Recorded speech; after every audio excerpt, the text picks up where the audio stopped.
ಭಾರತೀಯ Janata party is not against Muslims, ಅದು ಮಾತ್ರ ಕ್ಲಿಯರ್ ಆಗಿ ಹೇಳ್ತೀವಿ.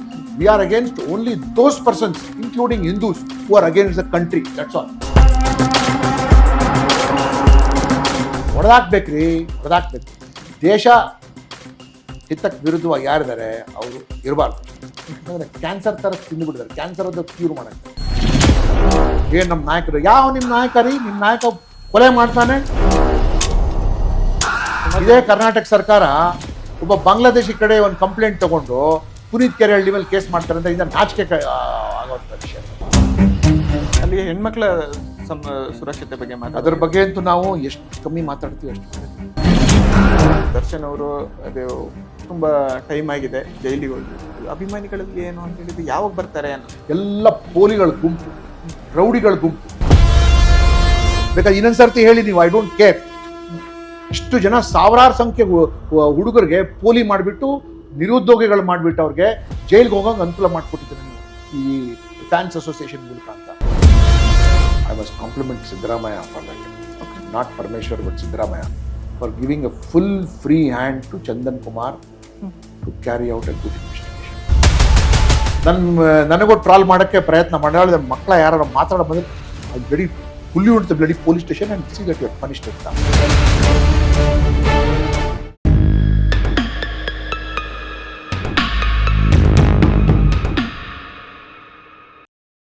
ಸ್ನೇಹಿತರೆ ನಮಸ್ಕಾರ, ಎಲ್ರಿಗೂ ಪಾಪಪ್ ಕನ್ನಡಗೆ ನಿಮ್ಗೆಲ್ರಿಗೂ ಮತ್ತೊಮ್ಮೆ ಆತ್ಮೀಯವಾದ ಸ್ವಾಗತ. ಸ್ನೇಹಿತರೆ, ಇವತ್ತು ನಮ್ಮ ಜೊತೆ ಒಬ್ರು ಅತಿಥಿ ಇದ್ದಾರೆ. ಇವರು ಮಾಜಿ ಪೊಲೀಸ್ ವರಿಷ್ಠಾಧಿಕಾರಿಗಳು ಹಾಗೆ ಇಂಡಿಯನ್ ರೆಡ್ ಕ್ರಾಸ್ ಸೊಸೈಟಿಯ ಉಪಾಧ್ಯಕ್ಷರು ಕೂಡ ಆಗಿದ್ದಾರೆ. ಭಾಸ್ಕರ್ ರಾವ್ ಸರ್ ನಮ್ಮ ಜೊತೆ ಇದ್ದಾರೆ. ಸರ್, ಕಾರ್ಯಕ್ರಮಕ್ಕೆ ಸ್ವಾಗತ. ನಮಸ್ಕಾರ. ನಮಸ್ಕಾರ ಸರ್, ಮೊದಲನೇದಾಗಿ ಪಂಚರಾಜ್ಯ ಚುನಾವಣೆ ಆಯಿತು. 2 ರಾಜ್ಯಗಳಲ್ಲಿ ಬಿಜೆಪಿ ಬಹುಮತದಿಂದ ಭರ್ಜರಿ ಗೆಲುವನ್ನು ಸಾಧಿಸಿತು. ವೆಸ್ಟ್ ಬೆಂಗಾಲ್ ವಿಷಯಕ್ಕೆ ಮೊದಲಿಗೆ ಬರ್ತೀನಿ ನಾನು. ಇನ್ನು ಮುಂದೆ ಏನು ಚೇಂಜಸ್ ಕಾಣುತ್ತೆ? ವೆಸ್ಟ್ ಬೆಂಗಾಲ್ ಏನಿದೆಲ್ಲ ಸ್ಟೇಟು ಹಿಂದೂ ಇಂಟೆಲೆಕ್ಚುವಲ್ ಸ್ಟೇಟ್ ಆಗಿತ್ತು. ಓಕೆ, ಸ್ವತಂತ್ರಕ್ಕಿಂತ ಮುಂಚೆಯಿಂದಾನೆ. But and also business state ಆಗಿತ್ತು. ಮತ್ತು ಅದಕ್ಕೆ ವೆಸ್ಟ್ ಬೆಂಗಾಲ್ ಯಾಕಂತ ಹೇಳಿದ್ರೆ ಈಸ್ಟ್ ಬೆಂಗಾಲ್ ಅದು ಬಾಂಗ್ಲಾದೇಶ್, ಇದಕ್ಕೆ ವೆಸ್ಟ್ ಬೆಂಗಾಲ್ ಅಂತ ಹೇಳಿದೆ. ಮತ್ತು ವೆಸ್ಟ್ ಬೆಂಗಾಲ್ ಅಂತ ಹೆಸರು ಉಳ್ಕೊಂಡ್ಬಿಡ್ತಾರೆ. ಬಟ್ ದುರ್ದೈವದಿಂದ ಕಳೆದ 60 ವರ್ಷಗಳಿಂದ ಒಂದಲ್ಲ ಒಂದು ಸರ್ಕಾರ ದೀರ್ಘಕಾಲ ಅಲ್ಲಿ ಆಡಳಿತ ಮಾಡಿ ರಾಜ್ಯವನ್ನು ಕುಸಿದು ಒಂದು ಕೆಳಮಟ್ಟದಲ್ಲಿ ತಂದಿದ್ದಾರೆ. ಫಸ್ಟ್ ಇದ್ದಿದ್ದು ನಿಮ್ಮ ಕಾಂಗ್ರೆಸ್ ಗೌರ್ಮೆಂಟ್, ಸಿದ್ಧಾರ್ಥ ಶಂಕರ್ ರೇ ಚೀಫ್ ಮಿನಿಸ್ಟರ್ ಆಗಿದ್ದಲ್ಲಿಗೆ ಏನು ಡೆವಲಪ್ಮೆಂಟ್ ಅಷ್ಟಕ್ಕೆ ಎಷ್ಟಿದೆ. Because Congress it self had Hindu rate of growth ಅಂತ ಇತ್ತು ಅವಾಗ. ಹಿಂದೂ ರೇಟ್ ಆಫ್ ಗ್ರೋತ್ಗೆ ಎಕನಾಮಿಕ್ಸಲ್ಲಿ 1%, 1.5% ಅಂತ ಅಂದರೆ ಗ್ರೋತ್ ಇರಲಿಲ್ಲ, ಎಕಾನಮಿಕ್ ಗ್ರೋತ್ ಇರಲಿಲ್ಲ ಅಲ್ಲಿಗೆ.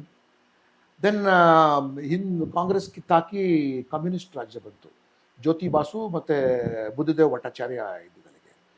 ಇರೋ ಪರೋ ಪಬ್ಲಿಕ್ ಸೆಕ್ಟಾರ್ ಇಂಡಸ್ಟ್ರೀಸ್ ಇರಲಿ, ಫ್ಯಾಕ್ಟ್ರೀಸ್ ಇರಲಿ, ಎಲ್ಲ ಕಡೆನೂ ರೆಡ್ ಫ್ಲ್ಯಾಗ್ ಹಾಕಿ ತೋರಿಸಿ ಕಮ್ಯುನಿಸ್ಟ್ಗಳು ಒಂಥರ ಬ್ಲಡ್ ಬಾತ್, ರಕ್ತಪಾತ ಮಾಡಿ ಎಲ್ಲರಿಗೂ ಓಡಿಸ್ಬಿಟ್ರು. ಕಮ್ಯುನಿಸ್ಟ್ಗೆ ಓಡಿಸೋಕ್ಕೋಸ್ಕರ ಮಮತಾ ಬ್ಯಾನರ್ಜಿಯವ್ರು ಬಂದರು ಅಲ್ಲಿಗೆ. ಏನೋ ಜನ ಭಾಳ ನಂಬಿಕೆ ಇಟ್ಕೊಂಡಿದ್ರು ಮಮತಾ ಬ್ಯಾನರ್ಜಿ ಇದು ಮಾಡ್ತಿರ್ತಾರೆ. ಕಮ್ಯುನಿಸ್ಟ್ ಆಲ್ಮೋಸ್ಟ್ 20 ವರ್ಷ ಇದ್ದರು ಅವರ ಅಧಿಕಾರದಲ್ಲಿ. ತದನಂತರ ಕಳೆದ 15 ವರ್ಷಗಳಿಂದ ಮಮತಾ ಬ್ಯಾನರ್ಜಿ ಗೌರ್ಮೆಂಟ್. ಮಮತಾ ಬ್ಯಾನರ್ಜಿ ಗೌರ್ಮೆಂಟ್ ಏನಂದರೆ ಮ್ಯಾಕ್ಸಿಮಮ್ ಡಿಸ್ಟ್ರಕ್ಷನ್ ತಂದಿದ್ದು, ಕಂಪ್ಲೀಟ್ ಡೆಮೋಗ್ರಫಿ ಅವರು ಚೇಂಜ್ ಮಾಡಕ್ಬಿಟ್ರು ಅಲ್ಲಿಗೆ. Because Bangladesh was failing as A state. So border Porus ಆಗಿರೋದ್ರಿಂದ, ಮತ್ತು ತುಂಬ ಎನ್ಕ್ಲೇವ್ಸ್ ಇತ್ತು. ಎನ್ಕ್ಲೇವ್ಸ್ ಅಂದರೆ ಇಡೀ ಒಂದು ಭಾರತ ದೇಶ ಬಾಂಗ್ಲಾದೇಶ್ ಒಳಗಿದೆ, ಇಡೀ ಒಂದು ಬಾಂಗ್ಲಾದೇಶ ಭಾರತ ದೇಶ ಒಳಗಿದೆ. ಪ್ರಧಾನಮಂತ್ರಿ ಮೋದಿಯವರು ಸುಮಾರು ಎನ್ಕ್ಲೇವ್ಸ್ಗೆಲ್ಲ ಐರನ್ ಔಟ್ ಮಾಡಿ ಸರಿ ಮಾಡಿದ್ದಾರೆ. ಸೊ ಆ ಅಡ್ವಾಂಟೇಜ್ ತೊಗೊಂಡು ಭಾಳಷ್ಟು ಜನ ಮೈಗ್ರೆಂಟ್ ಲೇಬರರ್ಸ್ಗೆ ಅಲ್ಲಿಂದ ಒಳಗಡೆ. ಅದೇ ಸಮಯದಲ್ಲಿ ಲಾಸ್ಟ್ 15 ಇಯರ್ಸಲ್ಲಿ ಈ international terror also was it speak ಅವಾಗ. So Bangladesh became a very soft place. ಅವ್ರಿಗೆ ಇದು ಮಾಡೋಕ್ಕೆ ಏನಂತೀರಿ ನೀವು, ಬ್ರೈನ್ ವಾಶ್ ಮಾಡಿಬಿಟ್ಟು ರ್ಯಾಡಿಕಲೈಸ್ ಮಾಡೋಕ್ಕೆ. ಸೊ ಅಂಥ ರ್ಯಾಡಿಕಲೈಸ್ ಎಲಿಮೆಂಟ್ ಇಂಡಿಯಾ ಒಳಗೆ ಬರೋದು.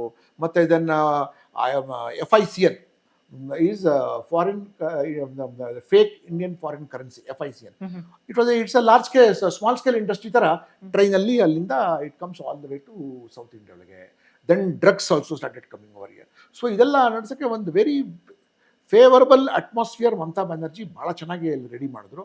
ಬಾಂಗ್ಲಾದೇಶದಿಂದ ಒಂದು ಪುಷ್ ಫ್ಯಾಕ್ಟರ್ ಇತ್ತು, ಇಂಡಿಯಾದಿಂದ ಒಂದು ಪುಲ್ ಫ್ಯಾಕ್ಟರ್ ಇತ್ತು, ಮತ್ತು ರೆಸ್ಟ್ ಆಫ್ ದ ಸ್ಟೇಟ್ಸಿಂದ ಒಂದು ಕನ್ಸಂಟ್ರೇಷನ್ ಫ್ಯಾಕ್ಟರ್ ಇತ್ತು. ನೀವು ಅಲ್ಲಿ ದಕ್ಷಿಣ ಕನ್ನಡಕ್ಕೆ ಹೋಗಿ, ಮಡಿಕೇರಿ ಕೊಡಗು ಹೋಗಿ, ನೀವು ಕಾರವಾರ್ಗೆ ಹೋಗಿ, ಅಲ್ಲಿ ನಿಮ್ಗೆ ಬಾಂಗ್ಲಾದೇಶಿಗಳು ಸಿಗ್ತಾರೆ. ಹೆಂಗೆ ಸಿಗ್ತಾರೆ? ಬಿಕಾಸ್ ಪುಷ್ ಪುಲ್ ಮಾಡಿ ಡೆಮೋಗ್ರಫಿ ಚೇಂಜ್ ಮಾಡೋದು. ಸೊ ಇದು ಹೋಲ್ ಥಿಂಗ್ ಏನಿದಲ್ಲ, it is not a political victory for Bharatiya Janata party, it's a civilisational victory. Civilisational victory ಅಂತ ನಾವು ಯಾಕೆ ಹೇಳ್ತೀವಿ ಅಂದರೆ, ಇದು ನಾವು ಮಾಡಿರಲಿಲ್ಲ ಅಂದರೆ ನಮ್ಮ ಇಡೀ ಡೆಮೋಗ್ರಫಿನೇ ಚೇಂಜ್ ಆಗಿಬಿಟ್ರೋದು ಅಲ್ಲಿಗೆ. ಮತ್ತೆ it would have gone out of control. As it is we are the second largest Muslim country in the whole world. ನಿಮ್ಗೆ ಗೊತ್ತಿದೆಲ್ಲ, ಜಕಾರ್ತಾ ಬಿಟ್ಟರೆ next we are the we would have beaten Jakarta also. And ಭಾರತದಲ್ಲಿ there are more Muslims than Pakistan. Initially that country was created only on religious basis. But ಇಲ್ಲಿ ಯಾರು ಉಳ್ಕೊಂಡ್ರಲ್ಲ ಅವರೆಲ್ಲ ನಾವು ಇಲ್ಲೇ ಉಳಿತೀವಿ ಅಂತ ಹೇಳಿದ್ರು. ಇಲ್ಲ, ನಿಮ್ಮ ಸಲುವಾಗಿ ದೇಶ ಕಟ್ಟಿದೆ, ಅಲ್ಲಿ ಹೋಗಿ ಅಂತ. ಇಲ್ಲ, ನಾವು ಇಲ್ಲೇ ಉಳಿತೀವಿ. ಇಲ್ಲಿ ಉಳಿದ ನಂತರ ಈ ಸಂಸ್ಕೃತಿ ನಡ್ಸ್ಕೊಂಡ್ಬಂದು ಹೋಗ್ಬೇಕಲ್ಲ. ಹಿಂದೂಗಳು ಮುಂಚೆಯಿಂದನೇ ಸೆಕ್ಯುಲರ್ ಇದ್ರು, ಬಟ್ ದೇ ಮೇಡ್ ಸೆಕ್ಯುಲರ್ ಅಂತ ಇಂಟ್ರಡ್ಯೂಸ್ ಮಾಡಿ. So West Bengal election has got lot of ನಿಮಗೆ ಅಂಡರ್ ಕರೆಂಟ್ಸ್ ಇದೆ ಅಲ್ಲಿ. That was the place of much before Shyama Prasad Mukherjee ಬರೋಕ್ಕಿಂತ ಮುಂಚೆ ರವೀಂದ್ರನಾಥ್ ಟ್ಯಾಗೋರ್ ಅವರು ಇದ್ದಿದ್ದು, ಮತ್ತೆ ಆನಂದ್ ಭಟ್ ಬರೆದಿರುವಂಥ ಬಂಕಿಮ್ ಚಂದ್ರ ಚಾಟರ್ಜಿ ಇದ್ದಿದ್ದು ಅಲ್ಲಿಗೆ, ರಾಮ್ ಮೋಹನ್ ರಾಯ್ ಇದ್ದಿದ್ದು ಅಲ್ಲಿಗೆ.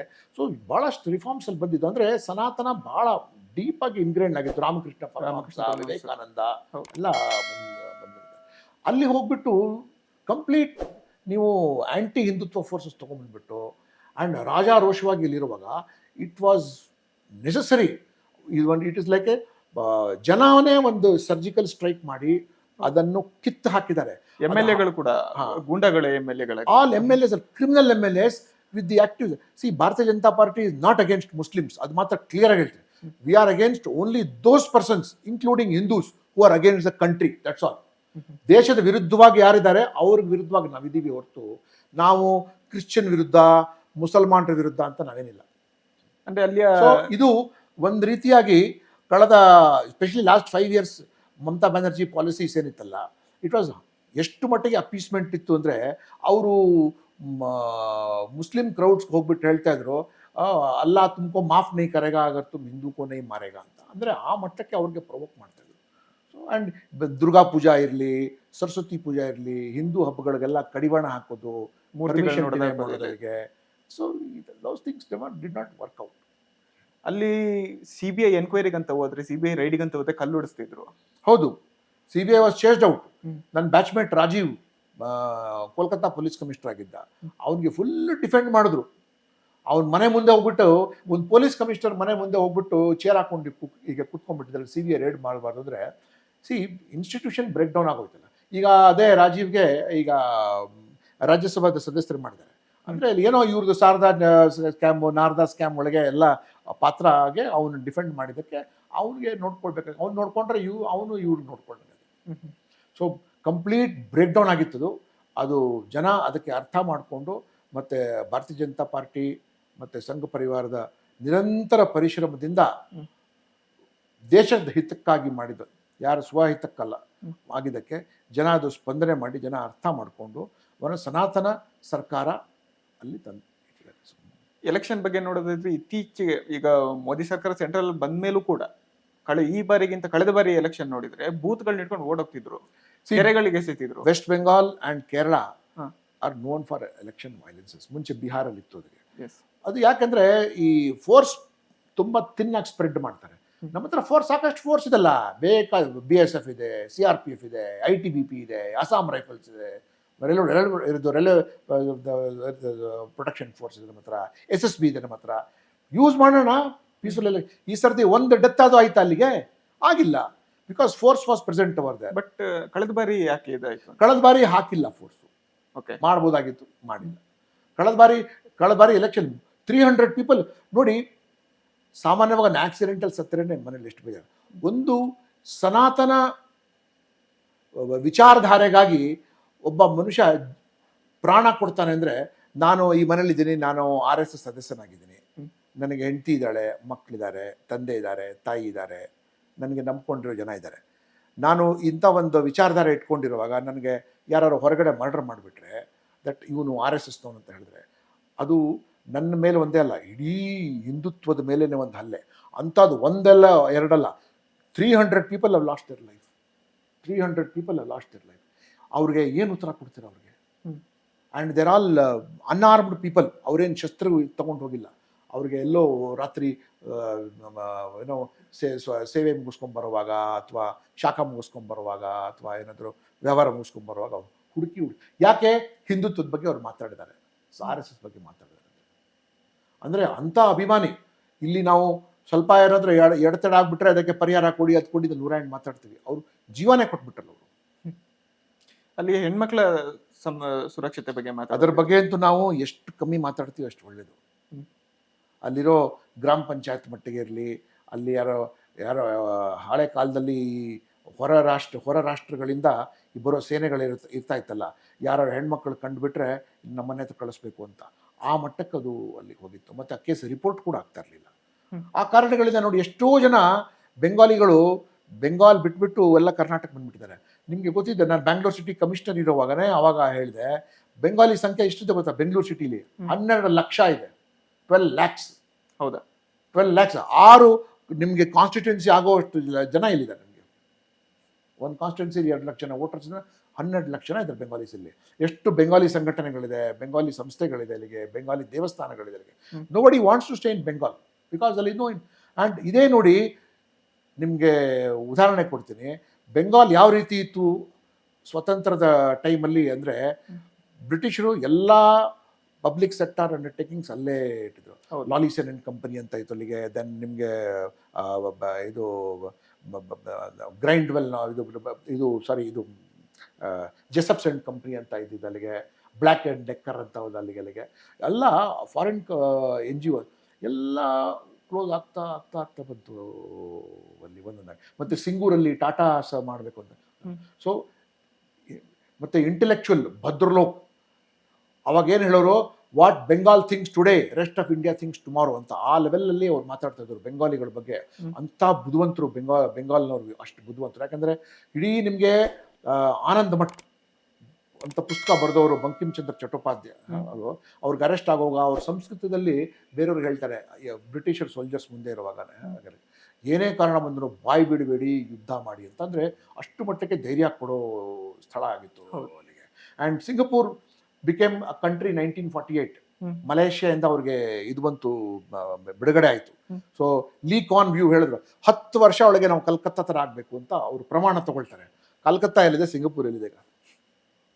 ಅಂದ್ರೆ ಅಲ್ಲಿವರೆಗೂ ಗೊತ್ತಿತ್ತು. That was the level of ಕೋಲ್ಕತ್ತಾಗೆ ಯಾವ ಮಟ್ಟಕ್ಕೆ ತಗೊಂಡ್ಬಂದಿಟ್ಟಿದ್ದಾರೆ ನೋಡಿ. ಇನ್ ಬಾರ್ಡರ್ ಕ್ರಾಸ್ ಬಗ್ಗೆ ಮಾತಾಡೋದಿದ್ರೆ, ಅಲ್ಲಿ ಅಟ್ಲೀಸ್ಟ್ ನಮ್ಗೆ ಪಕ್ಕದ ಮನೆ ಅಂತಂದ್ರೆ ಬೇಲಿ ಆದ್ರೂ ಇರುತ್ತೆ, ಅಲ್ಲಿ ಬೇಲಿನೂ ಇರ್ಲಿಲ್ಲ. ಬಾಂಗ್ಲಾದೇಶ್ ಮತ್ತೆ ಇಂಡಿಯಾ ಬಾರ್ಡರ್ ಎಷ್ಟರವರೆಗೆ ಅಂತ ಹೇಳಿದ್ರೆ ಲಕ್ಷಾಂತರ ಜನ ಕೋಲ್ಕತ್ತಾಗ ನುಗ್ಗಿದ್ರು, ವೋಟ್ ಬ್ಯಾಂಕ್ಗೋಸ್ಕರ ನುಗ್ಸಿದ್ರು.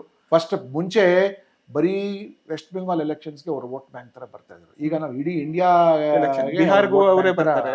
ಬಿಹಾರ್ಗೆ ಬರಕ್ ಶುರು ಆಯ್ತು, ನಾರ್ತ್ ಈಸ್ಟ್ಗೆ ಬರಕ್ ಶುರು ಆಯ್ತು. ಹೇಮಂತ ಬಿಸ್ವಾಸ್ ಅವನ ಟಫ್ ಫೆಲೋ, ಕಟ್ಟಿ ಮಾತಾಡ್ತಾನೆ, ಹೆದರ್ಸಿ ಓಡಿಸಿದಾನೆ ಅಲ್ಲಿಗೆ. ಮತ್ತೆ ಇದಕ್ಕೆಲ್ಲ ಸಾಮದಂಡ ಕೊನೆಗೆ ದಂಡದಿಂದನೇ ಅವ್ರಿಗೆ ಕಳಿಸ್ಬೇಕು ಹೊರತು ಇವ್ರಿಗೆ ಹ್ಯೂಮನ್ ರೈಟ್ಸು ಮಣ್ಣಾಂಗ್ ಕಟ್ಟೆಲ್ಲ ಮಾತಾಡೋದ್ರಿಗೆ ಅರ್ಥ ಆಗಲ್ಲ. ನಾನು ಇಲ್ಲಿ ಒಂದು 85 ಜನ ಬಾಂಗ್ಲಾದೇಶಿಗಳಿಗೆ ಬಾರ್ಡರ್ ತನಕ ಹೋಗ್ಬಿಟ್ಟು ಆಚೆ ಹಾಕಿದೆ. ನಮ್ಮ ಬಸವರಾಜ ಬೊಮ್ಮಾಯಿ ಸಾಹೇಬ್ರು ಚೀಫ್ ಮಿನಿಸ್ಟರ್ ಇಲ್ಲಿ. It's not an easy job to do it over there. ಮತ್ತೆ ಅಲ್ಲಿ ಎಂಟೈರ್ ಬಾರ್ಡರ್ ಇದಲ್ಲ, ಓಪನ್ ಬಾರ್ಡರ್ಲಿ. ಮತ್ತೆ ಬಾರ್ಡರ್ ಇಂಡಿಯಾ ಬಾಂಗ್ಲಾದೇಶ್ ಬಾರ್ಡರ್ಗೆ ಒಂದು ಹೆಸರಿದೆ, ಗೊತ್ತಿದೆ ನಿಮಗೆ ಹೆಸರು? ಇಂಡಿಯಾ ಬಾಂಗ್ಲಾದೇಶ್ ಬಾರ್ಡರ್ ಮತ್ತೆ India Pakistan border same. It's called the Radcliffe line ಅಂತ ಇದಕ್ಕೆ. ಓಕೆ, ರಾಡ್ಕ್ಲಿಫ್ ಲೈನ್, ಸಿಸಿಲ್ ರಾಡ್ಕ್ಲಿಫ್ ಅಂತ ಅವ್ರು ಮಾಡಿದ ಬಾರ್ಡರ್ ಇದು. ಸೊ ಇಂಡಿಯಾ ಬಾಂಗ್ಲಾದೇಶ್ ಬಾರ್ಡರ್ಗೂ ಇವತ್ತು ಕೂಡ ಹೆಸರು is called the Radcliffe line. And India Pakistan border is also called the Radcliffe. So ಅಲ್ಲಿ ಏನು ಮಾಡಿದ್ದಾರೆ, ಕೆಲವು ಇಡೀ ಒಂದು ಹಳ್ಳಿ ಇದೆಲ್ಲ, ಆ ಹಳ್ಳಿ ಸುತ್ತಮುತ್ತ ಬಾಂಗ್ಲಾದೇಶ್ ಇದೆ. ಅದು ಆ ಹಳ್ಳಿಗೆ ಹೋಗ್ಬೇಕು ಅಂದ್ರೆ ನೀವು ಬಾಂಗ್ಲಾದೇಶ್ ಒಳಗಿಂದಾನೇ ಆ ಹಳ್ಳಿಗೆ ಹೋಗ್ಬೇಕು. ಕೆಲವು ಹಳ್ಳಿಗಳಿಗೆ ಇಂಡಿಯಾ ಇದೆ, ಬಾಂಗ್ಲಾದೇಶ್ ಒಳಗಿದೆ. ಸೊ ಆ ಇಂಡಿಯಾ ಹಳ್ಳಿ ಒಳಗೆ ಹೋಗ್ಬೇಕು ಅಂದ್ರೆ ನೀವು ಬಾಂಗ್ಲಾದೇಶ್ ಮುಖಾಂತರನೇ ಬಾಂಗ್ಲಾದೇಶ್ ಒಳಗೆ ದಾಟಿಬಿಟ್ಟು ಹೋಗ್ಬೇಕು. ಸೊ ಪ್ರಧಾನಮಂತ್ರಿ ಮೋದಿ ಅವರು ಒಂದು ಮೀಟಿಂಗ್ ಮಾಡಿ ಅವರು ಸುಮಾರು ಹಳ್ಳಿಗಳು, ಅದು ಇದು ನೀವೇ ಇಟ್ಕೊಂಡ್ಬಿಡಿ, ಇದು ನಾವೇ ಇಟ್ಕೊಂಡ್ಬಿಡಿ. ಯಾಕಂದರೆ ಅಲ್ಲಿ ಟ್ಯಾಕ್ಸ್ ಕಲೆಕ್ಷನ್ ಮಾಡಿ ವೆಸ್ಟ್ ಬೆಂಗಾಲ್ ಗೌರ್ಮೆಂಟ್ ಕೊಡಬೇಕು, ಅಲ್ಲಿ ಎಲೆಕ್ಟ್ರಿಸಿಟಿ ನಾವು ಇಂಡಿಯಾದಿಂದ ಕೊಡಬೇಕು, ನೀರು ಇಂಡಿಯಾದಿಂದ ಕೊಡಬೇಕು. ಬಟ್ ಎಲ್ಲಿದೆ ಇದು? ಬಾಂಗ್ಲಾದೇಶ್ ಒಳಗಿದೆ ಎಂಟೈರ್ ಹಳ್ಳಿ. ಫಾರ್ ಎಕ್ಸಾಂಪಲ್ ಅನ್ಕೊಳ್ಳಿ, ಬಸವನಗುಡಿ ಎಷ್ಟು ಹಳ್ಳಿ, ಒಂದು ಒಂದು 500-600 ಎಕರೆ ಪ್ರದೇಶ ಇಡೀ ಬಾಂಗ್ಲಾದೇಶ ಮಧ್ಯದಲ್ಲಿದೆ. ಅದು ಇಲ್ಲಿ ಹೋಗಬೇಕು ಅಂದರೆ ನಾವು ಬಾಂಗ್ಲಾದೇಶ ಒಳಗೆ ಒಂದು 10 ಕಿಲೋಮೀಟರ್ ಹೋದ ನಂತರ ಆಮೇಲೆ ಇಲ್ಲಿ ತಲುಪ್ತೀವಿ ನಾವು. ಅದಕ್ಕೆ ಎನ್ಕ್ಲೇವ್ ಅಂತಾರೆ. ಸೊ ಈ ಸುಮಾರು ಎನ್ಕ್ಲೇವ್ಸೆಲ್ಲ ಅವರು ಅಲ್ಲಿಗೆ ಕೊಟ್ಬಿಟ್ಟು ಇಲ್ಲಿಗೆ. ಇನ್ನೂ ಒಂದಿಷ್ಟಿದೆ, ಬಾರ್ಡರ್ ಸೆಕ್ಯೂರಿಟಿ ಮಾಡಬೇಕು ಅಂದರೆ ರಾಜ್ಯ ಸರ್ಕಾರದ ತುಂಬ ಸಹಕಾರ ಬೇಕು for land acquisition. Mamata Banerjee ಅದು ಕೊಡ್ತಾ ಇರಲಿಲ್ಲ. ಈಗ ಮೊನ್ನೆ ಸೆಂಟ್ರಲ್ ಗವರ್ಮೆಂಟ್ ಫಸ್ಟ್ ಕ್ಯಾಬಿನೆಟ್ ಮೀಟಿಂಗಲ್ಲಿ ಇವರು ಸುವೇಂದು ಅಧಿಕಾರಿ ಅವರು ಇಮ್ಮಿಡಿಯೇಟ್ಲಿ ಅವರು ಪಾಸ್ ದಟ್ ಆರ್ಡರ್ ದಟ್ BSFಗೆ ಕೊಡಬೇಕು ಅಂತ. ಈಗಾಗಲೇ ಝೀರೋ ಟಾಲರೆನ್ಸ್ ಜಾರಿ ಆಗ್ಬಿಟ್ಟಿದೆ. ಇಬ್ರನ್ನ ಸ್ಮಗ್ಲರ್ಸ್, ಬಾಂಗ್ಲಾದೇಶದಿಂದ ಬಂದ ಸ್ಮಗ್ಲರ್ಸ್ ನ ಶೂಟ್ಔಟ್ ಮಾಡಿದ್ದಾರೆ. ಹೊಡೆದಾಕ್ಬೇಕು. ದೇಶ ಹಿತಕ್ಕೆ ವಿರುದ್ಧವಾಗಿ ಯಾರಿದ್ದಾರೆ ಅವರು ಇರಬಾರ್ದು ಅಷ್ಟೇ. ಯಾಕಂದ್ರೆ ಕ್ಯಾನ್ಸರ್ ಥರ ತಿಂದುಬಿಟ್ಟಿದ್ದಾರೆ. ಕ್ಯಾನ್ಸರ್ ಅದು ಕ್ಯೂರ್ ಮಾಡುತ್ತೆ, ಬಟ್ ಇದೆಲ್ಲ ಇವ್ರು ಕ್ಯೂರ್ ಮಾಡೋಕ್ಕಾಗಲ್ಲ. ಇನ್ನು ಎಲೆಕ್ಷನ್ ಆದ ಕೂಡಲೇ ಇನ್ನೇನು BJP ವಿನ್ ಆಗ್ತಿದೆ ಅನ್ನುವಷ್ಟರಲ್ಲೇ ಎಲ್ಲ ಲಕ್ಷಾಂತರ ಜನ ಬಾಂಗ್ಲಾದೇಶ್ ಬಾರ್ಡರ್ ದಾಟಿ ಎಲ್ಲ ಓಡ್ತಾ ಇದ್ರು. ಸೌತ್ ಇಂಡಿಯಾ ಕಡೆ ಬಂದಿರ್ಬೋದಲ್ಲ ಸರ್? ಅದು ನೀವು ವಾಟ್ಸಪ್ ಯೂನಿವರ್ಸಿಟಿ ನ್ಯೂಸ್ ಇದು ಅಷ್ಟು ಬೇಗ ಯಾರು ಹೋಗಲ್ಲ. ಅವರು ಭಾಳ ಕಂತ್ರಿಗಳಿದ್ದಾರೆ. ಅದು ಅವರಲ್ಲಿ ಯಾವುದಾದ್ರು ಫೋಟೋ ತಗೊಂಡು ಸುಮ್ಮನೆ ಬಿಲ್ಡಪ್ ಕೊಡೋಕ್ಕೆ ಅಂದೆಲ್ಲ ಹಾಕ್ತಾರೆ. ಒಂದಿಷ್ಟು ಜನ ಹೋಗಿರ್ಬೋದು, ಬಟ್ ಇಟ್ಸ್ ನಾಟ್ ದಟ್ಸ್ ಎಲ್ಲ ಬಂದ ತಕ್ಷಣ ಅಲ್ಲ. ಅವರೆಲ್ಲ ಗಟ್ಟಿಯಾಗಿ ಅಲ್ಲೇ ಇದ್ಕೊಂಡು ಕಾರಣಗಳ ಹುಡುಕಿ ನಾವೆಲ್ಲ ಇಲ್ಲೇ ಇರೋರು ಅಂತ ಅನ್ಕೊಳ್ತಾರೆ. ಮತ್ತು ಅವ್ರ ಮೇಲೆ ಕ್ರಮ ತಗೊಳ್ಳೋರು ಯಾರು ಓಡೋಗಲ್ಲ ಅಲ್ಲಿಗೆ. ಓಕೆ, ಅದೆಲ್ಲ don't believe all those thing. ಮತ್ತು they will also start moving because Bengaluru is an economic hub, Hyderabad is economic hub, Chennai is economic hub. ಅವ್ರಿಗೆಲ್ಲ ನೌಕರಿ ಸಲುವಾಗಿ ಈ ಕಡೆ ಬರಬೇಕು, which Dhaka is not able to provide. And ಈಗ ಬಾಂಗ್ಲಾದೇಶಲ್ಲಿ ಕೋಲ್ಕತ್ತಾ ಒಳಗೆ ಸರಿಯಾಗಿ ಅವ್ರಿಗೆ ಹುಡುಕಿ ಬಾಂಗ್ಲಾದೇಶ ಕಡೆ ಕಳಿಸ್ತಾರೆ. ಸೊ ಅಂಥದ್ರಲ್ಲಿ ನಾವು ಯಾಕೆ ಬಾಂಗ್ಲಾದೇಶ ಕಡೆ ಹೋಗಬೇಕು? ಬೆಟರ್ ನಾವು ದಿಲ್ಲಿ ಕಡೆ ಹೊಟ್ಟೋಗೋಣ, ಚೆನ್ನೈ ಕಡೆ ಹೊಟ್ಟೋಗೋಣ, ಬೆಂಗಳೂರು ಕಡೆ ಹೊಟ್ಟೋಗೋಣ. ಸೊ ಈ ಕಡೆ ಬಂದಿದ್ದಾರಲ್ಲ, ಸುಮಾರು ಜನ ಇದ್ದಾರಲ್ಲ. ಇದೇ ಕರ್ನಾಟಕ ಸರ್ಕಾರ ಒಬ್ಬ ಬಾಂಗ್ಲಾದೇಶಿ ಕಡೆ ಒಂದು ಕಂಪ್ಲೇಂಟ್ ತಗೊಂಡು ಪುನೀತ್ ಕೆರೆಹಳ್ಳಿ ಮೇಲೆ ಕೇಸ್ ಮಾಡ್ತಾರೆ ಅಂತ ಇದನ್ನ ನಾಚಿಕೆ ಆಗೋವಂಥ ವಿಷಯ. ಅದು ಅವನಿಗೆ ಈ ದೇಶದೊಳಗೆ ಇರೋಕ್ಕೆ ಹಕ್ಕೇ ಇಲ್ಲ. ಅವ್ನು ಮಾನವೀಯ ದೃಷ್ಟಿಯಿಂದ ಅಂತ ಕೇಳ್ತಾರೆ. DCP ಕೇಳಿದ್ರೆ ಅವ್ರನ್ನೆಲ್ಲ ಹೇಗೆ ಹೊರ, ಇಡೀ ದೇಶ ತುಂಬಾ ತುಂಬ್ಕೊಂಡ್ಬಿಟ್ಟಿದ್ದಾರೆ ಅವರು ಆಲ್ರೆಡಿ. ಹೊರ ಹಾಕೋದು ಏನ್ ವಿಧಾನ? ಪ್ರೊಸೀಜರ್ ಇದೆಲ್ಲ. ಅವ್ರಿಗೆ ಅರೆಸ್ಟ್ ಮಾಡಕ್ ಆಗಲ್ಲ, ಅವ್ರಿಗೆ ಡಿಟೆನ್ಷನ್ ಸೆಂಟರ್ ಕಳಿಸ್ಬೇಕು. BJP ಸರ್ಕಾರ ಹೋಗ 2 ಡಿಟೆನ್ಷನ್ ಸೆಂಟರ್ ನಾವು ನೆಲಮಂಗಲದಲ್ಲಿ ಇಲ್ಲಿ ನೆಲಮಂಗಲದಲ್ಲಿ ಮಾಡಿದ್ವಿ ನಾವು.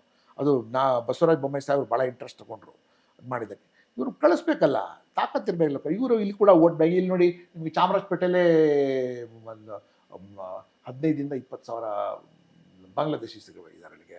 ಸಿಟಿ ಮಾರ್ಕೆಟ್ ಕಡೆ ಇದ್ದಾರೆ ನಿಮಗೆ, ಕೋರಮಂಗಲ ಕಡೆ ಇದ್ದಾರೆ ನಿಮಗೆ, ಮತ್ತು ಮೈಕೋಲಿ ಔಟ್ಸೈಡ್ ಇದ್ದಾರೆ, ಎಲೆಕ್ಟ್ರಾನಿಕ್ ಸಿಟಿ ಕಡೆ ಇದ್ದಾರೆ ಎಲ್ಲ.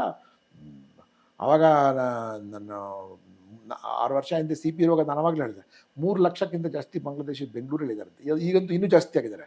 ಅದು ಬೇಡ, ನೀವು ಬೆಳಗ್ಗೆ ಒಂದು ಕೆಲಸ ಮಾಡಿ, 9:30-10 ಗಂಟೆಗೆ KR ಪುರಂ ಸ್ಟೇಷನ್ ಹತ್ರ ಹೋಗಿ ನಿಂತ್ಕೊಳ್ಳಿ. ನೀವು ಟ್ರೈನ್ ಬರುತ್ತಲ್ಲ ನಿಮಗೆ, ನೀವು ಜಾಲ್ಪಾಯಿ ಗೌರಿ ಮತ್ತೆ ಜೋರಹಾಟ್ ಆ ಕಡೆಯಿಂದ ಟ್ರೈನ್ಗಳು ಬರುತ್ತಲ್ಲ. ಏನು ಕನ್ನಡಿಗರು ಬಂದು ಇಳಿತಾರ ಅಲ್ಲಿಂದ? ಇಲ್ಲ, ಇವ್ರುಗಳೇ ಬರೋದು ಇಳಿಯೋರು.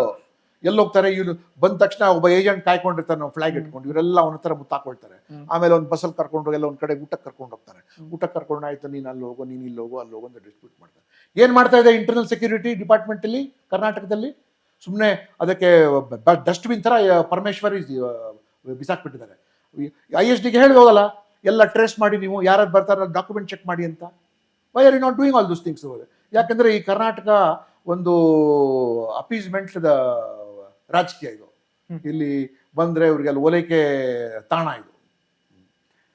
ರಾಜಕೀಯಕ್ಕೆ ಬಂದ್ರೆ ಅಸ್ಸಾಂ ಮತ್ತೆ ಪಶ್ಚಿಮ ಬಂಗಾಳ ಇಬ್ರು ಮುಖ್ಯಮಂತ್ರಿಗಳು ಕೂಡ BJPಯಿಂದ ಬಂದವರಲ್ಲ. ಇವರು ಸುವೇಂದು ಅಧಿಕಾರಿ ಇರ್ಬೋದು, ಅವರು TMC ಯಲ್ಲೇ ಇದ್ದವರು. ಇನ್ನು ಹಿಮಂತ್ ಬಿಸ್ವಾ ಶರ್ಮಾ ಅವರು ಕೂಡ BJP ತರರು. ಯಾಕೆ BJP ಅವರನ್ನ ಮುಖ್ಯಮಂತ್ರಿ ಮಾಡ್ತಾರೆ? BJP is A growing party. And ನಮ್ಮ ವಿಚಾರಧಾರೆಗೆ ಯಾರು ಒಪ್ಕೊಂಡು ಬರ್ತಾರೆ, ಬಂದು ನಮ್ಮ ವಿಚಾರಧಾರ ಪ್ರಕಾರ ಯಾರು ಚೆನ್ನಾಗಿ ಕೆಲಸ ಮಾಡಿ ನಾಯಕತ್ವ ತೋರಿಸ್ತಾರೆ, ಅವ್ರಿಗೆ ಅವಕಾಶ ಸಿಗತ್ತೆ. ಅದರಲ್ಲಿ ಏನು ತಪ್ಪಿದಲ್ಲಿ?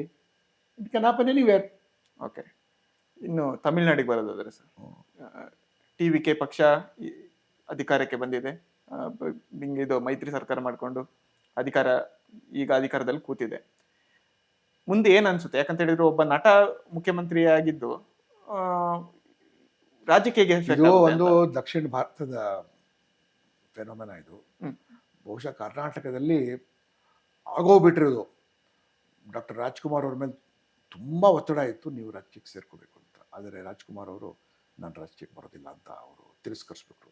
ಬಹುಶಃ ಅವರು ರಾಜಕೀಯಕ್ಕೆ ಬಂದುಬಿಟ್ಟಿದ್ರೆ ಈ 3 ರಾಜ್ಯಗಳಲ್ಲಿ ಕೂಡ ಒಬ್ಬ ರಾಜಕಾರಣಿ ಸ ನಟ ನಟ ರಾಜಕಾರಣಿ. ನಟ ರಾಜಕಾರಣಿ ಆಗಿರೋದು ನನಗೆ. ಸೊ ತಮಿಳ್ನಾಡಿಗೆ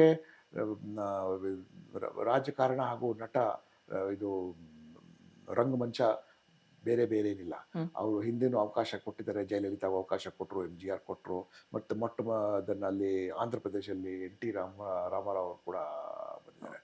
ಸೊ ಈಗ ನಾವು ಜನಾದೇಶ ಹೆಂಗಿದೆ ಅಂದರೆ DMK ADMK ಇಬ್ಬರು ವಿರುದ್ಧವಾಗಿ ಅವರು TVKಗೆ ಕೊಟ್ಟಿದ್ದಾರೆ. ಹ್ಮ್. TVKನವರು ಎಲ್ಲ ಪ್ರಾಮಿಸ್ ಮಾಡಿದಾರಲ್ಲ, ಹ್ಮ್. ನಾನು ಸಿಲಿಂಡರ್ ಕೊಡ್ತೀನಿ, ಚಿನ್ನ ಕೊಡ್ತೀನಿ, ಅದು ಕೊಡ್ತೀನಿ, ಇದು ಕೊಡ್ತೀನಿ ಅಂತ ಹೇಳಿದಾರೆ. ಅದರ ಬೆಲೆನೇ ನಿಮ್ಗೆ 1,00,000 ಕೋಟಿ ಹೌದು. ಆಗುತ್ತೆ ವರ್ಷಕ್ಕಲ್ಲಿಗೆ. And Tamil Nadu budget is only 4 lakh crores, ಅದು 4,00,000 ಕೋಟಿ ಇದೆ ಅಲ್ಲಿಗೆ.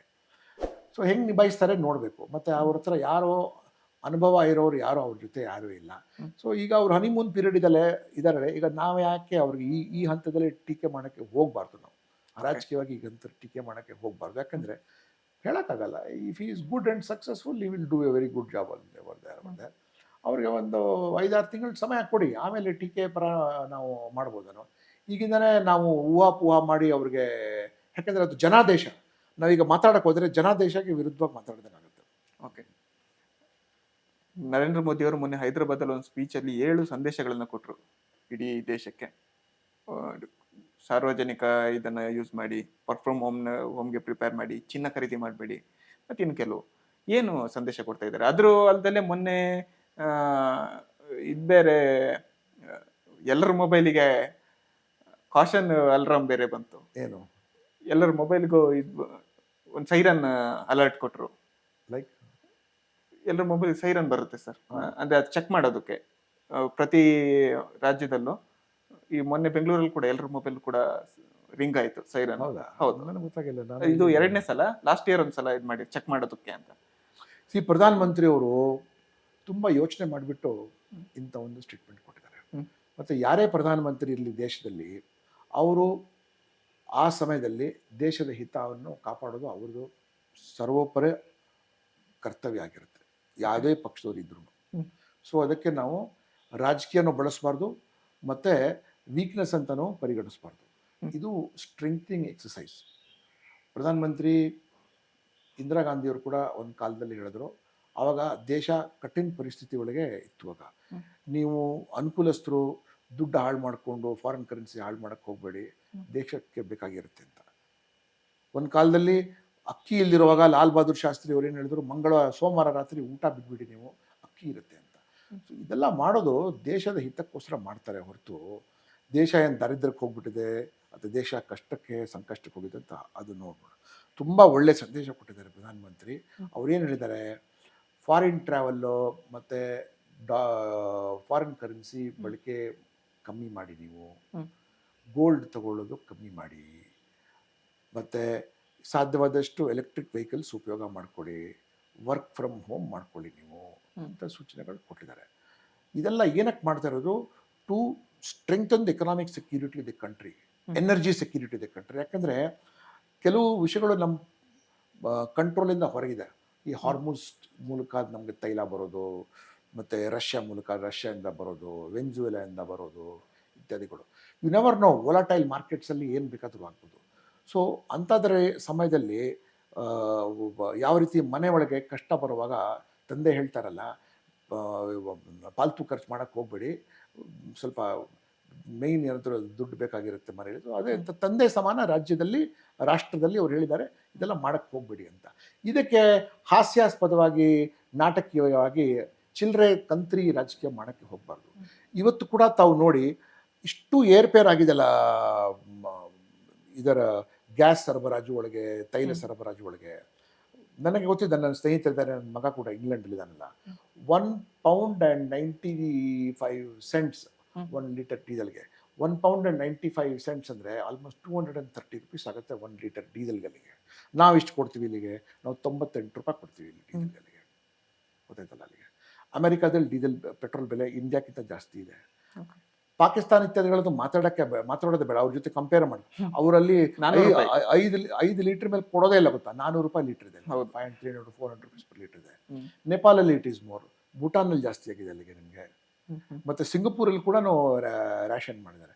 ಬೇರೆ ಇಂಡಿಯಾ ಒಳಗೆ ನೀವು ಒಂದು 1000 ಲೀಟರ್ ಅದು ಡೀಸೆಲ್ ತೊಗೊಳ್ಳಿ, ನಿಮ್ಗೆ ಯಾರು ಬೇಡ ಕೊಡೋಕ್ಕಾಗಲ್ಲ ಅಂತ ಹೇಳಿದ್ರೆ ಯಾರು ಕೊಡೋಲ್ಲ. ಸೊ ಇಷ್ಟು ದೊಡ್ಡ ದೇಶದಲ್ಲಿ ಇಷ್ಟು ಚೆನ್ನಾಗಿ ಎಕನಾಮಿಕ್ ಮ್ಯಾನೇಜ್ಮೆಂಟ್ ಮಾಡಿದಾಗ ಈ ಅಪೋಸಿಷನ್ ಅವರು ಕ್ರಿಟಿಸಿಸಮ್ ಮಾಡಬೇಕು ಅಂದ್ರೆ ಮಾಡೇ ಮಾಡ್ತಾರೆ. ಅವ್ರ ಕ್ರಿಟಿಸಿಸಮ್ಗೆ ಏನು ವ್ಯಾಲ್ಯೂ ಇಲ್ಲ ಅವ್ರಿಗೆ, ಅಥವಾ ಅವರು ಏನಾದರೂ ಹೇಳಬೇಕು ಅಂತ. ನಾವೇನು ಅಂಥ ಡ್ರಾಸ್ಟಿಕ್, ಇನ್ನೂ ಲೆಸ್ ದೆನ್ 100 ರೂಪೀಸ್ ಇದೆ ನಿಮಗೆ ಡೀಸೆಲ್. ಪೆಟ್ರೋಲ್ ಇಸ್ 101, 102 ಇದೆ.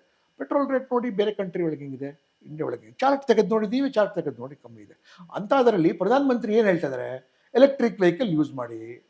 ಒಂದು 4 ಜನ, ಈಗ 4 ಜನ ಒಂದೇ ಕಡೆ ಹೋಗ್ಬೇಕು ಅಂದರೆ 4 ಜನ ಒಂದೇ ಕಾರಲ್ಲಿ ಕುತ್ಕೊಂಡು ಹೋಗಿ. ನೀವು ದೇಶ, ಕಾರ್ ನಿಮ್ದಿರ್ಬೋದು, ದುಡ್ಡು ನಿಮ್ದಿರ್ಬೋದು, ಇಂಧನ ಮಾತ್ರ ದೇಶದ ಇಂಧನ ಅದು. ಅದನ್ನು ಉಳಿಸಿ ನೀವು. ನಮಗೆ ಬೇಕಾಗಿರ್ಬೋದು, ವಿನಾಕಾರಣ ಅದಕ್ಕೆ ಆಮದು ಮಾಡೋದು ಅವಶ್ಯಕತೆ ಬರಲ್ಲ. ಸೊ ಇದನ್ನು ಹೇಳೋದೇನು ತಪ್ಪೇನಿಲ್ವಲ್ಲ.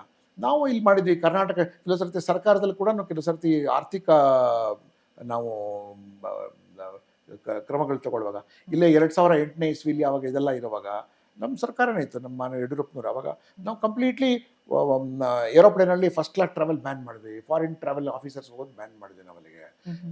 ನಮ್ಮ ರಾಜ್ಯದ ಮಂತ್ರಿಗಳು, ಕೇಂದ್ರದ ಮಂತ್ರಿಗಳೆಲ್ಲ ಆ ಎಕಾನಮಿ ಕ್ಲಾಸಲ್ಲೇ ಬರ್ತಾಯಿದ್ರು, ಟ್ರೈನಲ್ಲೇ ಹೋಗ್ತಾಯಿದ್ರು. ಕೆಲವರೆಲ್ಲ ವಿಡಿಯೋ, ಮತ್ತು ಈಗ ಟೆಕ್ನಾಲಜಿ ಇದೆಲ್ಲ ಮಾತಾಡೋಕ್ಕೆ ಅನ್ನೆಸರಿ ಯಾಕೆ ಓಡಾಡ್ತೀರಿ, ಏನು ತಪ್ಪಿಲ್ಲ ಹೇಳಿದ್ರೆ. It's A very good thing. And ಅದರಿಂದ ಭಾಳಷ್ಟು ದೇಶಕ್ಕೆ, ರಾಜ್ಯಕ್ಕೆ ಒಳ್ಳೇದಾಗತ್ತೆ, ಮತ್ತು ವೈಯಕ್ತಿಕವಾಗೂ ಒಳ್ಳೇದಾಗತ್ತೆ. ಓಕೆ, ಮೊನ್ನೆ ರಾಜ್ಯಕ್ಕೆ ಭೇಟಿ ನೀಡಿದ್ರು ಪ್ರಧಾನಿ ಮೋದಿ ಅವರು. ಅವರು ಬಂದು ಹೋದ್ಮೇಲೆ ಕೆಲವು ಜಿಲೆಟಿನ್ ಕಡ್ಡಿಗಳು, ಸರ್ಕ್ಯೂಟ್ಗಳು ಮತ್ತು ಟೈಮರ್ಗಳು ಸಿಕ್ಕಿದ್ವು. ಅದ್ರ ಸಲುವಾಗಿ 1-2-3 ಜನನ ಅರೆಸ್ಟ್ ಮಾಡಿ ಎನ್ಕ್ವೈರಿ ಕೂಡ ಆಗ್ತಾ ಇದೆ. ಅಂದ್ರೆ ಒಬ್ಬ ಪ್ರಧಾನಿ ಕಾಂಗ್ರೆಸ್ ರಾಜಕಾರಣ ಇರೋ ಒಂದು ರಾಜ್ಯಕ್ಕೆ ಬಂದಾಗ ಅವ್ರಿಗೆ ರಕ್ಷಣೆ ಕೊಡೋದಿಲ್ವಾ ಕಾಂಗ್ರೆಸ್ ಅವರು, ರಾಜ್ಯ ಸರ್ಕಾರ? ನೋಡಿ, ಮಾನ್ಯ ಪ್ರಧಾನಮಂತ್ರಿಗಳು, ಅವ್ರಿಗೆ ಅಪಾರವಾದ ಧೈರ್ಯ ಇದೆ, ಎಲ್ಲಿ ಬೇಕಾದರೂ ಹೋಗ್ತಾರೆ. ಇದೇ ಥರ ಒಂದು ಘಟನೆ ಪಂಜಾಬಲ್ಲಿ ಕೂಡ ಇತ್ತು. ಫ್ಲೈಓವರ್ ಮೇಲೆ ಒಂದು ಯೂ-ಟರ್ನ್ ತಗೊಳ್ಳೋ ಪರಿಸ್ಥಿತಿ ಬಂತು, ಗಲಾಟೆ ಆಗೋ ಸಮಯದಲ್ಲಿ ಕೂಡ.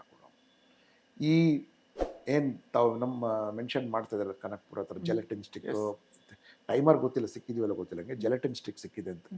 ಆ ಭಾಗ ತುಂಬ ಕ್ವಾರಿ ಮಾಡುವಂಥ ಜಾಗ ಅದು. ಯಾರೋ ಇಲ್ಲಿಗಲ್ ಕ್ವಾರಿನೋ ಏನು ಮಿಸ್ಚಿಫ್ ಮಾಡೋಕ್ಕೆ ಹೋಗಿದ್ದಾರೆ ಇತ್ಯಾದಿಗಳು ಇನ್ವೆಸ್ಟಿಗೇಷನ್ ಮಾಡೋಕ್ಕೆ NIA is going to investigate, let truth come up. Okay, ಅಂದ್ರೆ ರಾಜ್ಯ ಸರ್ಕಾರ ಕೊನೆಗೆ ರಾಜ್ಯ ಸರ್ಕಾರದ ಕಾನೂನು ಸುವ್ಯವಸ್ಥೆನೇ ಜಿಮ್ವಾ. ಅದರಿಂದ ನೀವು ತಪ್ಪಿಸ್ಕೊಳಕ್ಕಾಗಲ್ಲ. ನೀವು ಬೇರೆ ಯಾರು ನಮ್ಗೆ ಗೊತ್ತಿಲ್ಲ ಅಂತ ಅವ್ರು ಹೇಳೋಕ್ಕಾಗಲ್ಲ ಅವ್ರಿಗೆ. It local law and order is city, local state responsibility. ಅಲ್ಲಿ ಸಿಕ್ತು ಒಂದು ರೀತಿ ಯಾರೊಬ್ಬ ಪೊಲೀಸ್ನವನು ಕರೆಕ್ಟಾಗಿ ಕಂಡು ಹಿಡಿದು. ಅಂದರೆ ಅದರ ಅರ್ಥ ಏನಂದರೆ, ಕಡೇ ಅಂತ್ಯೋದಯ ಅಂತ ಮನುಷ್ಯರಿಗಂತ ಲಾಸ್ಟ್ ಪೊಲೀಸ್ಮ್ಯಾನ್ ಇದಲ್ಲ, ಅವನು ಕಾಂಟ್ರಿಬ್ಯೂಷನ್ ನೋಡಿ, ಅವ್ನು ಕೊಟ್ಟಿರೋ ಏರಿಯಾ ಒಳಗೆ ಅವ್ನು ಕರೆಕ್ಟಾಗಿ, ಅವನು ನಿಜವಾಗ್ಲೂ ನಾನು ಮೆಚ್ತೀನಿ ಆ ಕಾನ್ಸ್ಟೇಬಲ್ ಅದು ಪತ್ತೆ ಮಾಡೋದಕ್ಕೆ. ಸೊ ತನಿಖೆ ಆಗಲಿ, ತನಿಖೆ ಆದಂಥ ತಪ್ಪಿಸ್ತರಿಗೆ ಹಿಡ್ಕೊಳ್ಳಿ. Okay, so let them do it. Darshan ಕೇಸ್ಗೆ ಬರ್ತೀನಿ ಸರ್. ದರ್ಶನ್ ಅವರು ಅದೇ ತುಂಬ ಟೈಮ್ ಆಗಿದೆ ಜೈಲಿಗೆ ಹೋಗಿ. ಅಭಿಮಾನಿಗಳಲ್ಲಿ ಏನು ಅಂತ ಹೇಳಿದ್ರೆ, ಯಾವಾಗ ಬರ್ತಾರೆ ಅಂದರೆ ಯಾವಾಗ ಬರ್ತಾರೆ ಅನ್ನೋದಕ್ಕಿಂತ ಕಾನೂನಾತ್ಮಕವಾಗಿ ಏನು ಪ್ರೊಸೀಜರ್ ಇದೆ ಹೊರಗೆ ಬರೋದಕ್ಕೆ, ಏನು ಪಾಸಿಬಿಲಿಟೀಸ್ ಇದೆ. ಮತ್ತೆ ಮೊನ್ನೆ ಸುಪ್ರೀಂ ಕೋರ್ಟ್ಗೆ ಅರ್ಜಿ ಕೂಡ ಸಲ್ಲಿಸಿದ್ದಾರೆ, ಮರು ಅರ್ಜಿ ಸಲ್ಲಿಸಿದ್ದಾರೆ ದರ್ಶನ್ ಅವರು. ಸೊ ಕಾನೂನಾತ್ಮಕವಾಗಿ ಹೇಳೋದಾದ್ರೆ ಯಾವಾಗ ಬರ್ಬೋದು? ಯಾಕಂದ್ರೆ ಒಬ್ಬರಿಗೆ ಜೀವಾವಧಿ ಶಿಕ್ಷೆ ಕೊಟ್ಟರು ಕೂಡ ಯಾರು ಕೂಡ 14 ವರ್ಷಕ್ಕಿಂತ ಜಾಸ್ತಿ ಜೈಲಲ್ಲಿ ಇಡೋದಿಲ್ಲ ಅಂತೆ, ಜೀವಾವಧಿ ಶಿಕ್ಷೆಗೆ ಒಳಗಾದವರಿಗೂ ಕೂಡ. ಸೊ ದರ್ಶನ್ಗೆ ಏನು ಭವಿಷ್ಯ ಇದೆ? ನೋಡಿ, ನಾವು ಯಾವಾಗಲೂ ಅಪರಾಧಿ ಪರವಾಗಿ ಮಾತಾಡ್ತೀವಿ. ಯಾವಾಗಲೂ ಅಪರಾಧಿ ಏನು ಅಪರಾಧ ಮಾಡಿರ್ತಾನಲ್ಲ, ಯಾರು ನೊಂದಿರ್ತಾರಲ್ಲ, ಅವ್ರಿಗೆ ಮರ್ತು ಬಿಡ್ತೀರ ನೀವು. Okay, in this Darshan case, Chandan Kumar investigating ಆಫೀಸರ್ಗೆ I must compliment Siddaramaiah for that. Okay, not Parameshwar but Siddaramaiah for giving a full free hand to Chandan Kumar to carry out a good investigation. ಮತ್ತು ಪೊಲೀಸರಿಗೆ ಇನ್ವೆಸ್ಟಿಗೇಷನ್ ಏನು ಹೇಳ್ಕೊಡೋ ಅವಶ್ಯಕತೆ ಇಲ್ಲ.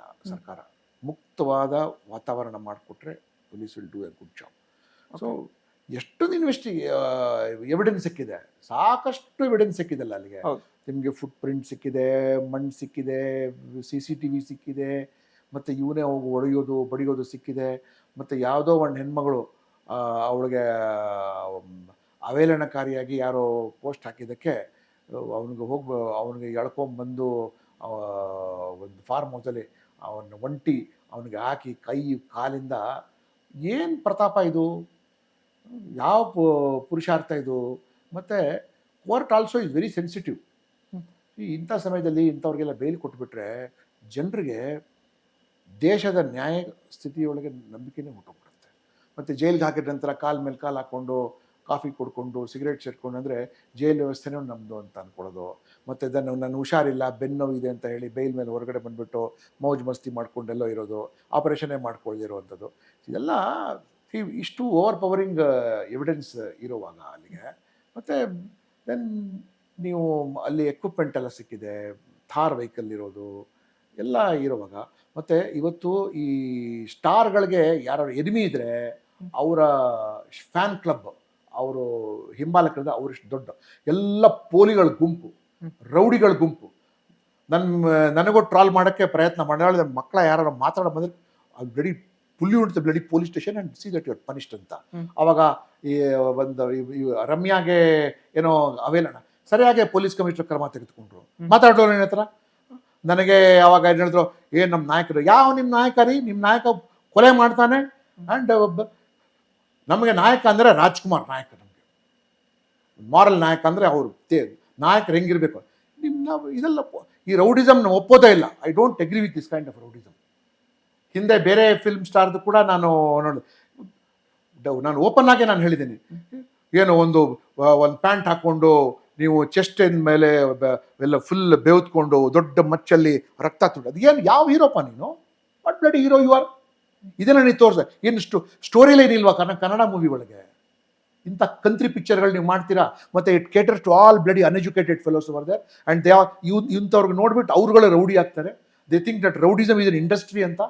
ರೌಡಿಸಮ್ ಮಾಡಿ ಜನ ಹತ್ರ, ಮತ್ತು ಆ ಒಂದು ವೀಕ್ ಪೊಲೀಸ್ ಸಿಸ್ಟಮ್ ಆಗಿದೆ, ವೀಕ್ ಲಾ ಆಗಿದೆ. ಸೊ ಅದರಿಂದ ಇಷ್ಟು ಜನ ರೌಡಿಗಳು, ಹೆದರ್ಸೋರು, ಬೆದರ್ಸೋರು, ವಸೂಲಿ ಮಾಡೋರು, ಮಾಫಿಯಾಗಳೆಲ್ಲ ಹುಟ್ಟೋದು. ಬಿಕಾಸ್ ನಮ್ಮ ಕ್ರಿಮಿನಲ್ ಜಸ್ಟಿಸ್ ಸಿಸ್ಟಮ್ ಇವ್ರ ಅನುಕೂಲಕ್ಕೆ ಇಂಥ ಪಿಕ್ಚರ್ಗಳು ಮಾಡ್ತಾರಂತ. ಎಂಥ ಈಗ ನೀವು ಬಾಲಿವುಡ್ ಅಲ್ಲಿ ಹಾಲಿವುಡ್ ತಗೊಳ್ಳಿ, ನೀವು ಹಾಲಿವುಡಲ್ಲಿ ಎಂಥ ಆಸ್ಕಾರ್ ಗೆದ್ದರು ಇದ್ದಾರೆ. ಅವ್ರಿಗೆ ಇಂಟರ್ನ್ಯಾಷನಲ್ ಫ್ಯಾನ್ ಫಾಲೋಯಿಂಗ್ ಇರಬೇಕಲ್ಲ, ಅವರೆಲ್ಲ ರೌಡಿಗಳಿದ್ದಾರೆ. There all film critics, there are film buffs. ಇಲ್ಲಿ ನಮ್ಮ ಕರ್ನಾಟಕ ಮತ್ತು ತಮಿಳ್ನಾಡು ಈ ಕಡೆ ಮತ್ತು ಆಂಧ್ರ ಈ ಕಡೆ ಎಲ್ಲ ಬರೀ ರೌಡಿಗಳೇ ಇವ್ರಿಗೆ ಫ್ಯಾನ್. ಮಾತೆತ್ತ ಅಂದ್ರೆ ಈ ಅವನು ನಮ್ಮ ಅಣ್ಣ ಹಂಗೆ ಕಾಣ್ತಾನೆ, ಹಿಂಗೆ ಕಾಣ್ತಾನೆ, ಹಿಂಗಿದ್ದಾನೆ ಹಂಗಿದ್ದಾನೆ ಅಂತ. ಮತ್ತು ಸತ್ತೋಗೋದು, ಸುಟ್ಕೊಂಡ್ಬಿಡೋದು ಎಲ್ಲ ಇವ್ರಿಗೆಲ್ಲ. ದೀಸ್ ಆರ್ ದ ಫೆಲೋಸ್ ಹು create such kind of people. ಪಾಪ ಎಲ್ಲ ಅಮಾಯಕ ಹುಡುಗರಿಗೆ they should have been studying, skill ತಗೊಂಡು ನೌಕರಿ ಮಾಡಬೇಕಾಗಿತ್ತು. ಅವ್ರಿಗೆಲ್ಲ ಈ ಚಿಲ್ಲರೆ ಪೋಖ್ರಿಗಳ ಥರ ಮಾಡಿಕೊಂಡು ಇವ್ರು ಸ್ವಂತ ಬೆಳೆಸ್ಕೊಳ್ತಿದ್ದಾರೆ ಅಷ್ಟೇ. ಆ್ಯಂಡ್ ಇದು ಓಪನ್ ಆಗಿ ನಾನು ಒಬ್ಬನೇ ಹೇಳಿದ್ದೀನಿ, ನೋಬಡಿ ಹಸ್ ಆಲ್ಸೋ ಟೋಲ್ಡ್. ಬೇಕಾದ್ರೆ ಇನ್ನೊಂದು ಸರ್ತಿ ಹೇಳಿ ನೀವು, ಐ ಡೋಂಟ್ ಕೇರ್. ಇಷ್ಟು ಜನ ಸಾವಿರಾರು ಸಂಖ್ಯೆ ಹುಡುಗರಿಗೆ ಪೋಲಿ ಮಾಡಿಬಿಟ್ಟು, ನಿರುದ್ಯೋಗಿಗಳು ಮಾಡಿಬಿಟ್ಟು ಅವ್ರಿಗೆ ಜೈಲ್ಗೆ ಹೋಗೋಂಗೆ ಅನುಕೂಲ ಮಾಡಿಕೊಟ್ಟಿದ್ದೀರ ನೀವು ಈ ಫ್ಯಾನ್ಸ್ ಅಸೋಸಿಯೇಷನ್ ಮೂಲಕ ಅಂತ. ಮತ್ತು ಒಂದು ಫ್ಯಾನ್ ಇನ್ನೊಂದು ಫ್ಯಾನ್ ಒಂದು 2 ಸ್ಟಾರ್ ಅಲ್ಲ ಆ ಜಗಳಗಳು ನೀವು ನೋಡಿದ್ದೀರಾ. ಅಲ್ಲಿ ವಾಟ್ಸಪ್ಪಲ್ಲೂ ಆಗುತ್ತೆ, ಸೋಷಿಯಲ್ ಮೀಡಿಯಲ್ಲಿ ಕೂಡ ಆಗ್ತದೆ. ಇದನ್ನು ಬೇಕಾಗಿದೆ ನಮಗೆ. ಇದೆಲ್ಲ ಫಿಲ್ಮ್ ಇಂಡಸ್ಟ್ರಿಯಿಂದ ಅದು ಆದರೆ ರಾಜಕೀಯ ವ್ಯಕ್ತಿಗಳು ಕೂಡ ಕೆಲವರು ಜೈಲಿಗೆ ಹೋಗಿದ್ದಾರೆ. ಮೊನ್ನೆ ವಿನಯ್ ಕುಲಕರ್ಣಿ ಇರ್ಬೋದು, ಅದಕ್ಕಿಂತ ಮುಂಚೆ ಪ್ರಜ್ವಲ್ ರೇವಣ್ಣ ಅವರು. ಸೊ ಅವರಿಗೆ ಏನು ಭವಿಷ್ಯ ಇದೆ ಜೈಲಲ್ಲಿ? ನೋಡಿ, ನೀವು ಅಪರಾಧ ಮಾಡಿದ ನಂತರ, ಸಿಕ್ಕಾಕೊಂಡಾದ ನಂತರ, ತನಿಖೆಗೆ ಒಳಗಾದ ನಂತರ, ಚಾರ್ಜ್ ಶೀಟ್ ಆದ ನಂತರ, ಹಿಯರಿಂಗ್ ಆದ ನಂತರ ಪನಿಷ್ಮೆಂಟ್ ಸಿಕ್ಕಿದೆ. This means a very very long process. ಎಷ್ಟೋ ಜನ ಇದ್ರ ಮಧ್ಯದಲ್ಲೇ ಏನೇನೋ ಕೊಟ್ಬಿಟ್ಟು ತಪ್ಸ್ಕೊಂಡ್ಬಿಡ್ತಾರೆ. ದಟ್ ಈಸ್ ವೇರ್ ನಮ್ಗಿನ್ನೂ ನಮ್ಮ ಕ್ರಿಮಿನಲ್ ಜಸ್ಟಿಸ್ ಸಿಸ್ಟಮ್ ಸ್ವಲ್ಪ ಒಂಚೂರು ಹೋಪ್ ಇದೆ. ಇಂಥವರು ವಿನಯ್ ಕುಲಕರ್ಣಿ ಅಥವಾ ಈ ಪ್ರಜ್ವಲ್ ರೇವಣ್ಣ ಕನ್ವಿಕ್ಟ್ ಆಗಿರುವಂಥದ್ದು. ಸೊ ಉಪ್ಪು ತಿಂದವನು ನೀರು ಕುಡಿಲೇಬೇಕಲ್ಲ, ಮಾಡಲಿ, ಸಫರ್ ವಾಟ್ ದೇ ಡನ್. ಎಂಥ ರಾಜಕಾರಣಗಳು ಇಲ್ಲ in criminal. V cannot as it is. ಎಷ್ಟೋ ಜನ ಅಕ್ವಿಟ್ ಆಗಿ ಮತ್ತೆ ಬರ್ತಾರೆ, ನಾನು ಏನೋ ಮಾಡಿರ್ತಾರೆ, ಕೊಲೆ ಮಾಡಿದ್ರೆ ನನಗೆ ಅಕ್ವಿಟ್ ಆಗಿದೆ, ನನಗೆ ಬೈಲ್ ಸಿಕ್ಕಿದೆ, ಕೋಟ್ಯಾಂತರ ರೂಪಾಯಿ ಕೊಟ್ಟು ಒಳ್ಳೆ ಬುದ್ಧಿವಂತರು ವಕೀಲರಿಗೆ ಇಟ್ಬಿಟ್ಟು ಪಾಪ ಪಬ್ಲಿಕ್ ಪ್ರಾಸಿಕ್ಯೂಟರ್ಗೆ ಥಳಿಸಿ ಮುದ್ದೆ ಮಾಡಿ ಹೈಕೋರ್ಟಲ್ಲಿ, ಸುಪ್ರೀಂ ಕೋರ್ಟಲ್ಲಿ ಬೈಲ್ ತೊಗೊಂಡ್ಬರ್ತಾರಲ್ಲ. ಸರ್, ಜೈಲಲ್ಲಿ ಈಗ ಪರಪನಾಗ್ರಹಾರ ಜೈಲ್ ಅಂತ ಇಟ್ಕೊಂಡ್ರೆ 1 to 2 ಜನ ಇದ್ದಾರೆ. ಅಂದ್ರೆ ಒಬ್ಬ ಇರೋ ಜಾಗದಲ್ಲಿ ಇಬ್ಬರನ್ನ ಹಾಕ್ತಾ ಇದ್ದಾರೆ. ಕೈದಿಗಳ ಸಂಖ್ಯೆ ಜಾಸ್ತಿ ಆಗ್ತಾ ಇದೆ. ಮತ್ತೆ ಆ ಕೈದಿಗಳು ಅಲ್ಲಿಂದ ಹೊರಗೆ ಬರುವಾಗ ಕೈದಿಗಳ ಇದು ಮನ ಪರಿವರ್ತನೆ ಆಗಿ ಬರೋದಿಲ್ಲ. ನೆಕ್ಸ್ಟ್ ಲೆವೆಲ್ ಇದ್ ಮಾಡ್ಕೊಂಡ್ ಬರ್ತಾರೆ, ಕಲ್ತ್ಕೊಂಡ್. ನೋಡಿ, ಜೈಲ್ ಒಳಗೆ 2 ಥರ ಇರ್ತಾರೆ. ಒಂದು ಕನ್ವಿಕ್ಟೆಡ್ ಪ್ರಿಸನರ್ಸ್, ಯಾರು ಶಿಕ್ಷಾಧೀನ ಇವರು ಕೈದಿಗಳು ಅಂದರೆ ಕನ್ವಿಕ್ಟೆಡ್ ಪ್ರಿಸನ್ ಅವರು ಮಾಡ್ತಾರೆ. ಇನ್ನೊಂದು ಅಂಡರ್ ಟ್ರಯಲ್ ಪ್ರಿಸನರ್ಸ್ ಇರ್ತಾರಲ್ಲ. ಸೊ ಆ್ಯಕ್ಚುಲಿ ಸಂಖ್ಯೆಗಳು ಜಾಸ್ತಿ ಆಗ್ತಿರೋದು ಅಂಡರ್ ಟ್ರಯಲ್ ಪ್ರಿಸನರ್ಸ್.